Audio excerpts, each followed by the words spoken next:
Hello and welcome to Unfold IAS, where we not only just unfold the facts but also analyze the critical thinking of UPSC. So students, ये हमारा fifth lecture है in continuation of our series जो हमने start करी है economics prelims PYQs को analyse करने के लिए from the year 2015 to the year 2025. So students, इस वीडियो में हम डिस्कस करेंगे प्रीलिम्स के PYQs जो इकोनॉमिक्स में से पूछे गए हैं from the year 2022. So let's see कि कितने क्वेश्चंस पूछे गए हैं. So approximately 17 questions were asked from the economics subject in the year 2022, जो ये बताता है कि economics is not a subject to be left out. And students, PYQs बहुत ही ज़्यादा इंपॉर्टेंट है क्योंकि PYQs रिपीट होते हैं. एंड अगर सेम क्वेश्चंस रिपीट नहीं होते तो सेम थीम्स ज़रूर रिपीट होती हैं. लाइक अगर RBI से क्वेश्चन पूछा है तो RBI वाली थीम रिपीट होती है. ओके एंड अगर लगा लीजिए कि अगर फिस्कल पॉलिसी से क्वेश्चन कोई अगर पूछा है UPSC ने तो दोबारा से भी फिस्कल पॉलिसी के ऊपर क्वेश्चन आ सकता है. तो थीम्स आर इम्पॉर्टेंट एंड वो आप एनालाइज कर सकते हो सिर्फ PYQs देखकर. So let's analyse the first question here. In India, which one of the following compiles information on industrial disputes, closures, retrenchments, layoffs in factories employing workers? तो students, pause कीजिए video को and answer दीजिए. So the correct answer is option number C, that is labour bureau. तो students देखिए, आपको अगर ये direct नहीं भी पता था तो एटलीस्ट आप ऑप्शन एलिमिनेशन से यहाँ तक पहुँच सकते थे. ओके अब देखिए कि national technical man power information system, ये तो टेक्निकल वाली हो गई चीज़ें है ना. आपके पास ये ऑफिस वाली चीज़ें रिलेटेड हो गई, इंजीनियरिंग टाइप ऑफ चीज़ों से रिलेटेड हो गई, यानी कि IT टाइप ऑफ चीज़ों से रिलेटेड है. तो ऑब्वियसली ये तो फैक्ट्रीज वाला डेटा नहीं देगा, तो आप एटलीस्ट डी ऑप्शन को यहाँ से एलिमिनेट कर सकते हैं. CSO बिल्कुल बेसिक्स में से आता है कि CSO जो है वो कौन कौन सी चीज़ों को रिलीज करती है, वो आप बिल्कुल बेसिक्स ऑफ इकोनॉमी में पढ़ते हैं. Next is department for promotion of industry and internal trade. हो सकता है इन दो ऑप्शंस में बच्चे कंफ्यूज हो जाते हो, but at least you have reach the 50-50 point of view कि आपको पता है कि उनमें से कौन सा एक ठीक होने वाला है. तो स्टूडेंट्स, यहाँ का करेक्ट आंसर है labour bureau, that comes under the ministry of labour and employment. ठीक है, तो इस मिनिस्ट्री के अंडर आती है लेबर ब्यूरो, जो इंडस्ट्रियल डिस्प्यूट्स, क्लोजर्स वगैरह का जो है डेटा इकट्ठा करके रिलीज करती है. Okay, so the correct answer is option number C. Let's move on to the next question. Rapid financing instruments and rapid credit facility are related to the provisions of lending by which one of the following? Asian Development Bank, IMF, united nation environment programme, finance initiative और the world bank. तो students देखिए, ये बहुत ही ज़्यादा important है जो आपके पास इंटरनेशनल ऑर्गेनाइजेशंस वाला टॉपिक है. इसमें से हर साल 1 या 2 क्वेश्चंस पूछे जाते हैं. एंड अगेन इसमें से बिल्कुल बेसिक सा तो अब नहीं पूछेगा UPSC, उसकी और डिटेल आपको अगेन करनी पड़ेगी. ठीक है, तो स्टूडेंट्स ये जो रैपिड फाइनेंसिंग इंस्ट्रूमेंट है, रैपिड क्रेडिट फैसिलिटी है, डायरेक्टली ये जो है वो IMF जो है इसको प्रोवाइड करता है. रैपिड क्रेडिट फैसिलिटी को IMF प्रोवाइड करता है. सो ऑप्शन नंबर जो हमारे पास करेक्ट है that is option B. Okay, तो ये आपके पास इंटरनेशनल ऑर्गेनाइजेशन वाले चैप्टर से क्वेश्चन पूछा जो कि बहुत इंपॉर्टेंट है. IMF के साथ रिलेटेड है रैपिड फाइनेंसिंग इंस्ट्रूमेंट. अगर आप IMF देखते हैं, पढ़ते हैं, तो आपको इसके बारे में ज़रूर पता होगा. ये बिल्कुल बेसिक्स में से पूछ लिया गया था. ठीक है, तो ये जो रैपिड फाइनेंसिंग इंस्ट्रूमेंट है, रैपिड क्रेडिट फैसिलिटी है, IMF से रिलेटेड है. इसके अंदर क्या होता है, रैपिड क्रेडिट फैसिलिटी, यानी कि अगर किसी भी कंट्री को अर्जेंट सपोर्ट चाहिए पैसे के रिलेटेड, तो उनको कंसेशनल सस्ते रेट्स पर जो है वो फाइनेंशियल असिस्टेंस मिलता है. एंड किन किन को मिलता है? लो इनकम कंट्रीज जिनको urgent balance of payment crisis हुए हैं उनकी इकोनॉमी में एंड उनको पैसे की ज़रूरत है. तो ये रैपिड जो हमारे पास फाइनेंसिंग इंस्ट्रूमेंट है ये IMF इंटरनेशनल मॉनेटरी फंड से रिलेटेड है. नेक्स्ट क्वेश्चन आता है students, in India what is the role of coal controllers organisation. तो स्टूडेंट्स, ये ना एक ऐसा क्वेश्चन था जो ऑब्वियसली बहुत सारे बच्चे इस ऑर्गेनाइजेशन को नहीं पढ़ के गए होंगे, बट येस हमें क्वेश्चन को देखते ही उसको बिल्कुल ही अपने माइंड से स्किप नहीं करना कि हमें अटेम्प्ट नहीं करना and all that. Just try to attempt that even if you are getting on a 50-50 view कि आपके पास 2 ऑप्शंस में से रह गया है चूज करना, तो उसको अटेम्प्ट कीजिए ज़रूर. ठीक है, तो ये देखिए यहाँ पर अब हम एलिमिनेशन से कैसे पहुंच सकते हैं. So the first statement says the CCO is major source of coal statistics in government of India. It monitors progress of development of captive coal और लिग्नाइट ब्लॉक्स.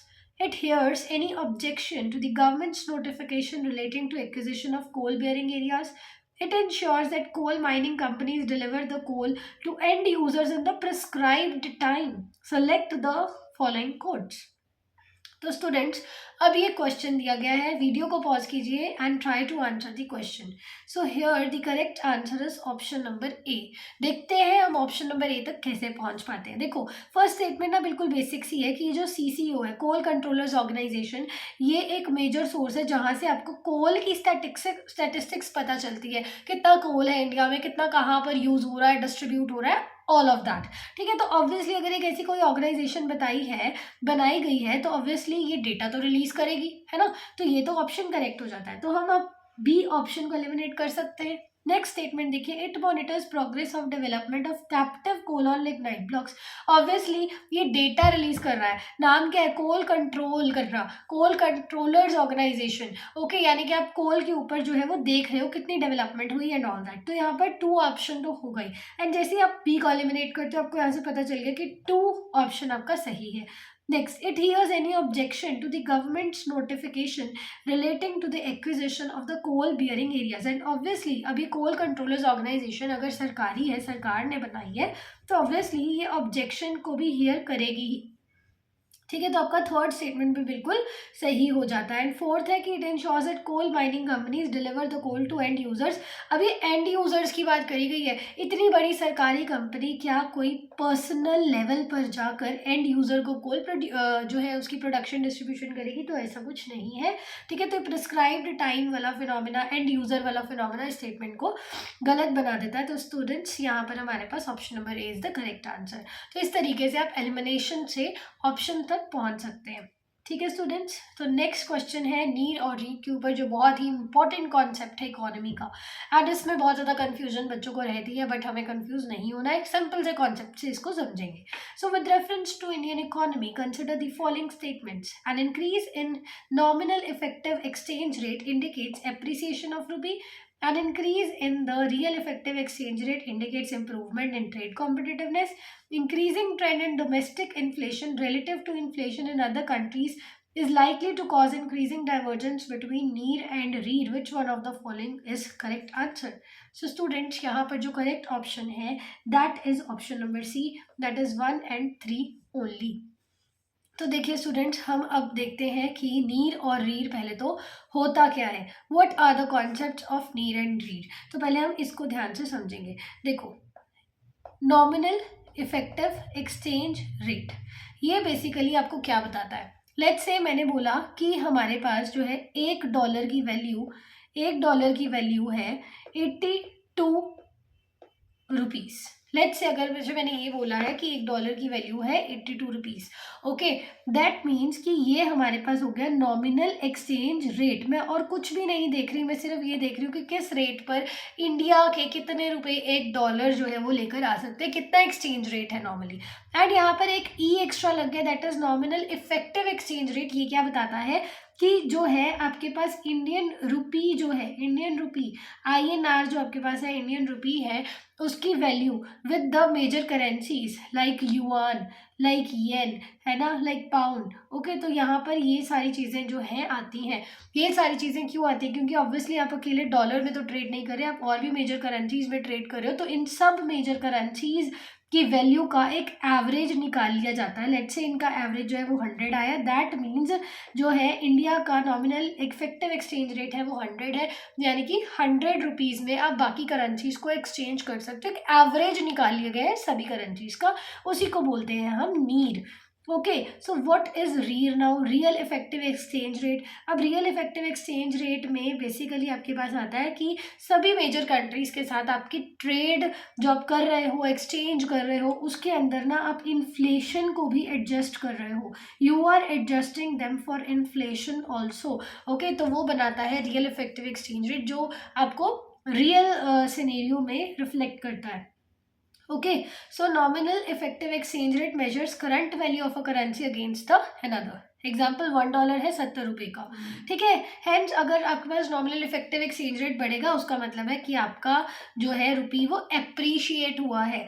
ओके, तो यहाँ पर देखो रियल एक्सचेंज रेट में आपके पास inflation भी adjust हो जाती है। तो नॉमिनल एक्सचेंज रेट बताता है कितनी फॉरेन करेंसी आप एक्सचेंज कर सकते हो डोमेस्टिक करेंसी से, वेराज जो आपके पास रियल एक्सचेंज रेट है वो ये बताएगा कि गुड्स एंड सर्विसेज कितनी जो है फॉरेन कंट्री के साथ आप कर सकते हो। यानी कि अगर आपको डायरेक्टली गुड्स के साथ जो है चीज़ों को मेजर करना है तो आप रीर को देखोगे, रियल इफेक्टिव एक्सचेंज रेट को देखोगे, ठीक है। तो अब देखो यहाँ पर हमारे पास स्टेटमेंट है increase in the need indicates appreciation of the rupee. तो अभी हमने ये देखा कि ये सही है। And increase in the real effective exchange rate indicates improvement in trade competitiveness. अब देखिए आपका रियल इफेक्टिव एक्सचेंज रेट ना बढ़ गया, ठीक है, यानी कि आपका एक्सचेंज रेट बढ़ गया, तो जो बाकी ये कंट्री के पर्सन्स हैं उनको आपके देश के जो गुड्स हैं वो काफ़ी ज़्यादा क्या दिखेंगे, महंगे दिखेंगे, उनको उनका प्राइस हायर दिखेगा क्योंकि आपकी करेंसी तो अच्छी है, अप्रिशिएट हुई हुई है, बट उनको महंगा पड़ेगा। तो वो अगर उनको आपका प्रोडक्ट महंगा पड़ेगा तो वो क्यों खरीदेंगे? क्या आपके एक्सपोर्ट्स बढ़ेंगे? नहीं, आपके एक्सपोर्ट्स तो कम हो जाएंगे। तो यहाँ पर ट्रेड कॉम्पिटिटिवनेस बढ़ेगी नहीं बल्कि कम हो जाएगी। तो ये गलत स्टेटमेंट है।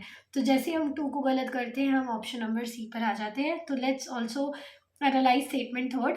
तो it is that an increasing trend in domestic inflation relative to inflation in other countries is likely to cause an increasing divergence between need and read। तो ऑब्वियसली ये तो बिल्कुल ही एक बेसिक स्टेटमेंट है। देखो अगर नीड है, नीर क्या है, नॉर्मल आपका एक्सचेंज रेट कितना है, रीर क्या है कि आपने इन्फ्लेशन देख ली। अब वो कह रहा है कि आपके देश में इन्फ्लेशन बहुत ज़्यादा है और बाकी देशों में इतनी ज़्यादा इन्फ्लेशन नहीं है, तो ऑब्वियसली ये इन्फ्लेशन अगर ज़्यादा होगा, नीर में अगर आपके रुपये की वैल्यू 50 आ रही है और रीर में 100 आ रही है, ठीक है, यानी कि 50 की तो यहाँ पर इन्फ्लेशन शो हो रही है, तो जितनी ज़्यादा इन्फ्लेशन उतना ज़्यादा डाइवर्जेंस होगा। तो ये स्टेटमेंट तो बिल्कुल सही है।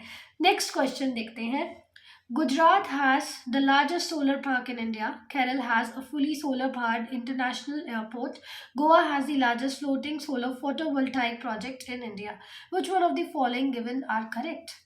So here the correct answer is option number B, that is 2 only. And again students ये एक बिल्कुल जो है वो करंट वाला पोर्शन आप कह सकते हो है, ठीक है। एंड इफ़ यू नो इसमें आपकी एलिमिनेशन भी वर्कआउट नहीं करती है, ठीक है। तो यहाँ पर केरल के अंदर जो है वो fully solar powered international airport present है। तो ये स्टेटमेंट आपकी सही है, ठीक है। Gujarat has the largest solar park in India. Gujarat has the largest solar park in India.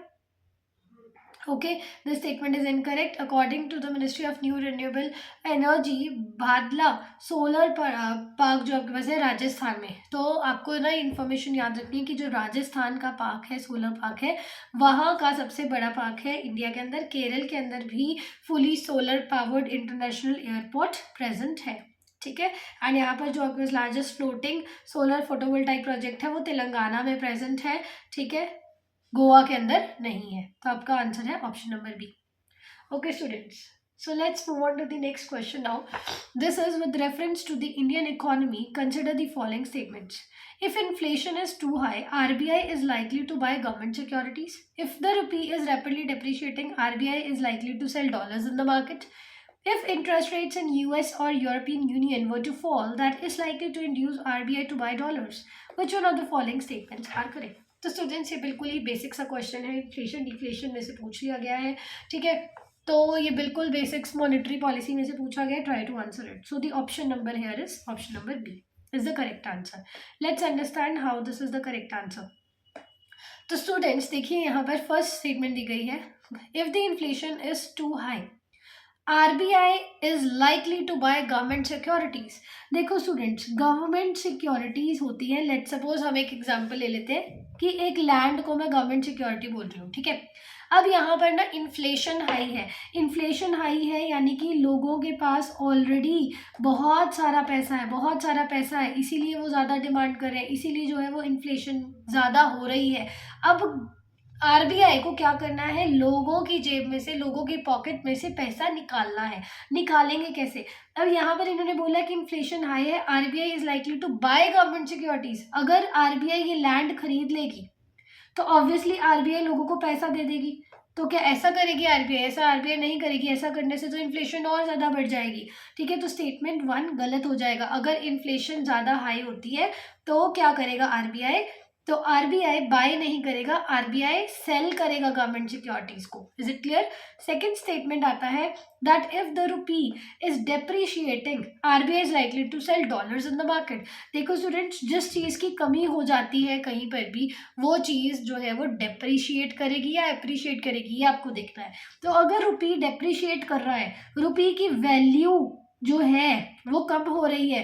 क्यों कम हो रही है रुपए की वैल्यू? क्योंकि ना डॉलर की वैल्यू बढ़ रही है। एंड डॉलर की वैल्यू क्यों बढ़ रही है? क्योंकि डॉलर्स कम है। तो अब डॉलर की वैल्यू को अगर हम कम कर दें तो हम रुपए की वैल्यू को बढ़ा सकते हैं। अब डॉलर की वैल्यू कम कैसे होगी? अगर हम डॉलर्स को मार्केट में बेच देंगे। अगर मार्केट में बहुत सारे डॉलर्स होंगे तो लोगों का डॉलर में इंटरेस्ट कम होगा, डॉलर की वैल्यू डाउन होगी एंड रुपी आपका जो है वो अप्रिशिएट कर जाएगा। तो ये बिल्कुल सही स्टेटमेंट है। Next, if interest rates in US और European union were likely to fall. अब वहाँ के अगर इंटरेस्ट रेट्स गिर जाएंगे तो ऑब्वियसली आरबीआई डॉलर्स खरीद लेगा। बिल्कुल बेसिक स्टेटमेंट हो गई है। तो option number B here is the correct answer. I hope this is clear students. चलिए नेक्स्ट क्वेश्चन पर चलते हैं। This is related to inflation index bonds. So government can reduce the coupon rates on its borrowing by the way of inflation index bonds. IIBs provide protection to investors from uncertainty regarding inflation. Interest received as well as capital gains on IIBs are not taxable. Which of the given statements are correct? Pause कीजिए video को and answer दीजिए। So the correct option is option number ए। तो students देखते हैं inflation index bonds होते क्या है। So students, UPSC ने ना ये इन्फ्लेशन इंडेक्स बॉन्ड्स पर क्वेश्चन पूछ लिया गया। इन्फ्लेशन इंडेक्स बॉन्ड्स क्या है? जो एक कंज्यूमर को, लगा लो एक इन्वेस्टर को, इन्फ्लेशन से बचा कर रखता है। इन्फ्लेशन एडजस्ट करके आपको वो बॉन्ड का प्राइस जो है वो मिलता है।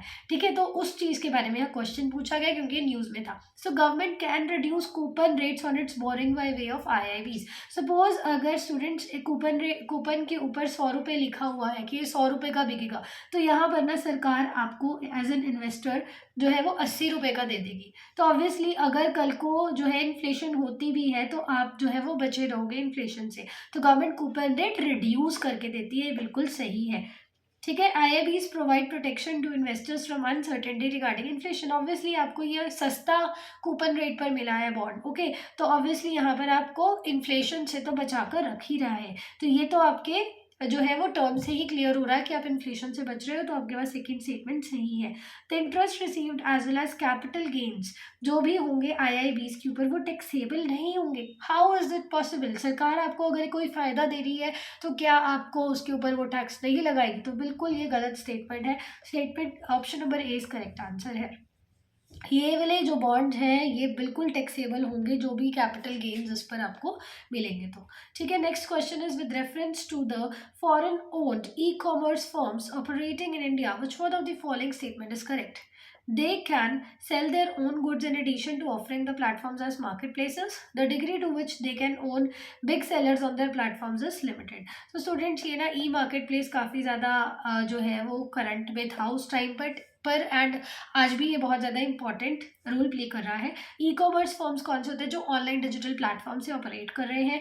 ठीक है, जो है सेल परचेज कर रहे हैं, ऑनलाइन मार्केटिंग कर रहे हैं, उनको ई कॉमर्स फर्म बोलते हैं। अब वो बोल रहे हैं कि they can sell their own goods in addition to offering their platforms as market places. They can sell their own goods. तो ना ये गलत होता है स्टूडेंट्स, क्योंकि जिस कंपनी में आपका मेन वर्किंग है सिर्फ आप वही वाले प्रोडक्ट्स ही बेच सकते हो, तो ये गलत है।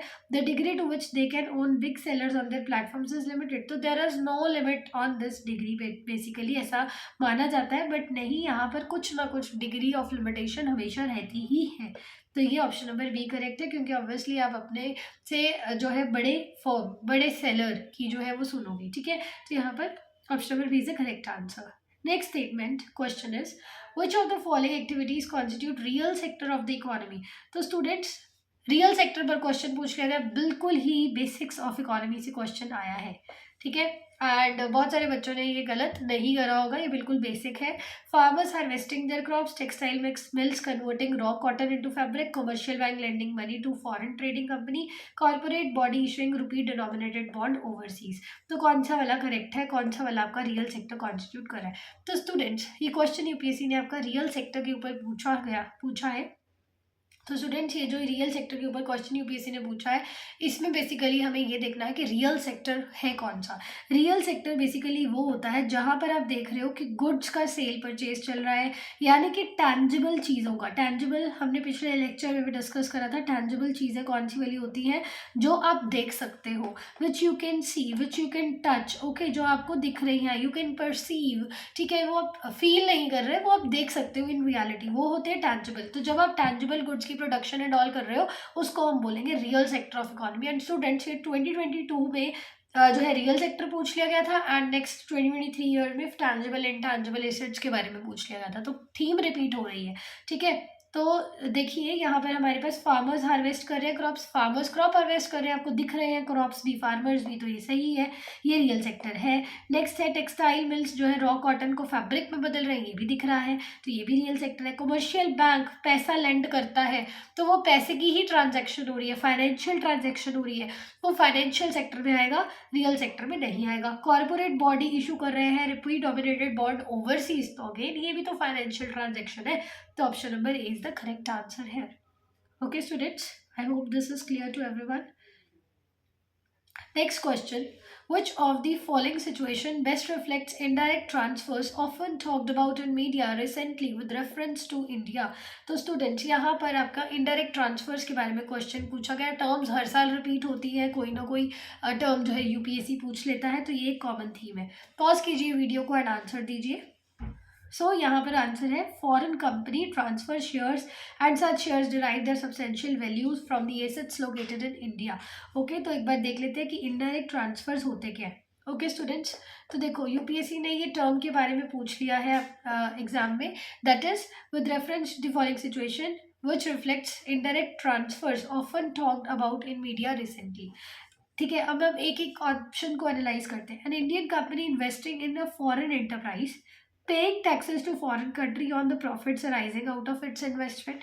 Foreign company investing in India paying taxes to the country of its base on the profits arising out of its investment। ये तो अपनी बेस कंट्री को अगर आप दे रहे हो तो ये तो ट्रांसफर नहीं हुआ, ठीक है। An Indian company purchases tangible assets in a foreign country and sells after their value increases. अकेला टेंजिबल क्यों है, ये इंटेंजिबल के भी तो हो सकते हैं ना, ठीक है, बॉन्ड्स के, कूपन्स के हो सकते हैं, तो ये गलत हो गया। Foreign company transfer shares and such shares derive the substantial value from the assets located in India, तो ये स्टेटमेंट आपका सही है।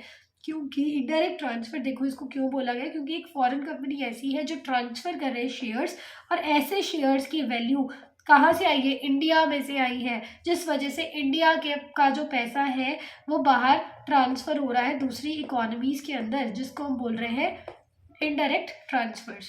Okay students, so I hope this gets clear. सो ये कुछ क्वेश्चंस थे जो इकोनॉमिक्स में 2022 में पूछे गए थे, एंड ऑफ कोर्स हम एक एक क्वेश्चन को कवर अप करेंगे, एंड या इसका जो है वो सेकेंड पार्ट नेक्स्ट वीडियो में आएगा, and that will be uploaded on our channel tomorrow. Okay students, तो इसका सेकेंड पार्ट भी ज़रूर देखिए, जिसमें हम सभी 2022 के क्वेश्चंस को कवर करेंगे। So students, if you haven't subscribed the channel, please subscribe, and next part will be uploaded soon, and stay connected to Unfold IAS. Thank you.